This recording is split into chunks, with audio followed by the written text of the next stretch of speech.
लहान मुलांना भाज्या खायला आवडत नाही तर उत्तम पर्याय म्हणजे पावभाजी. इथे सर्व प्रकारच्या भाज्या घ्या, स्वच्छ साफ करून धुवून घ्या. त्यांना कुकरमध्ये घालून 1 ग्लास पाणी घालून 4-5 शिट्ट्या येईपर्यंत शिजवून घ्यायचे आहेत.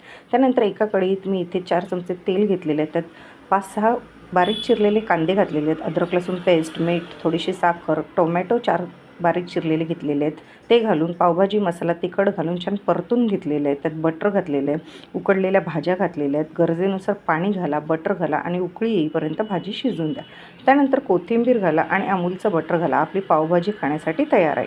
आता आपण पावही छान गरम करून घेऊया. पावाला छान मस्का लावून घेतलेला आहे. आवडत असेल तर तुम्ही भाजीही लावा आणि आपली पावभाजी खाण्यासाठी तयार आहे. याप्रमाणे तुम्ही पावभाजी नक्की एकदा ट्राय करा आणि बनवून मुलांना तुमच्या खायला द्या. अतिशय चविष्ट उत्तम अशी ही पावभाजी बनवून घरच्या घरी तयार होते कमी साहित्यांमध्ये. तर नक्की ट्राय करा आणि मला लाईक, शेअर, सबस्क्राईब करा. थँक्यू.